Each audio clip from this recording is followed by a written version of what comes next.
देखिए, निश्चित रूप से पूरे प्रदेश में इस समय भारी बारिश के कारण प्राकृतिक आपदा का दौर है। एक तरह से मैं कह सकता हूँ हिमाचल प्रदेश में प्रलय की स्थिति आई हुई है और अब तो उस स्थिति से हमारा ये श्री नैना देवी जी विधानसभा क्षेत्र भी अछूता नहीं रहा है।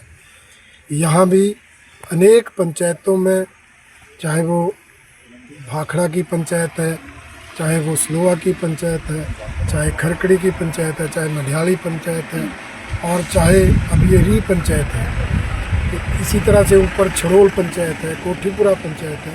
अनेक घरों को खाली करवा लिया गया है, अनेक घरों को खतरा बन गया है, अनेक घर जो है वो पूर्ण रूप से क्षतिग्रस्त हो गए हैं और कुछ घर आंशिक रूप से क्षतिग्रस्त हो गए हैं।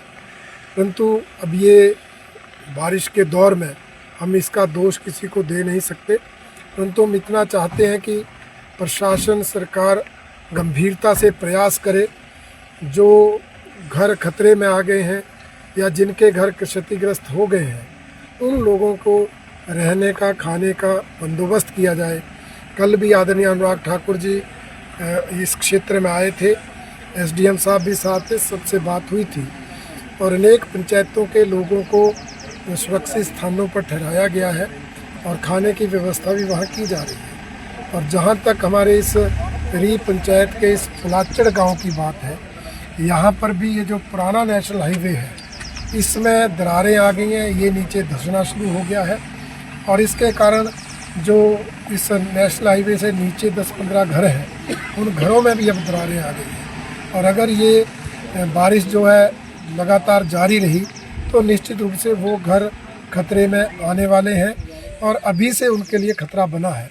इसलिए यहाँ के लोगों को, परिवारजनों को कहीं सुरक्षित स्थान पर ठहराया जाए, ये आज समय की आवश्यकता है। मैंने एसडीएम साहब से भी बात की है, मैंने डीसी महोदय से भी बात की है। नज़दीक कोई सरकारी संस्थान ऐसा नहीं है जहाँ इनको ठहराया जा सके।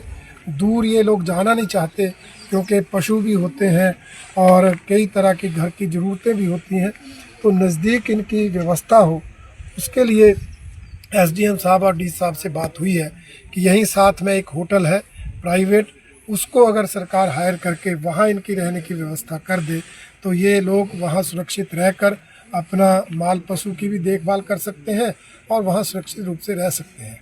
आश्वासन डीसी साहब ने दिया है कि हम इसका व्यवस्था कर देंगे और मुझे पूरा विश्वास है कि व्यवस्था हो जाएगी।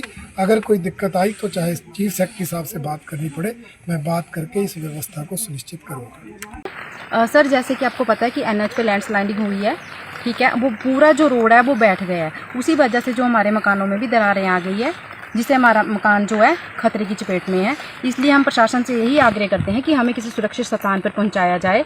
और इस मौके पे हमारे तहसीलदार स्वारघाट से ग्राम पंचायत री के प्रधान श्री बहादुर भी मौके पर मौजूद रहे। धन्यवाद।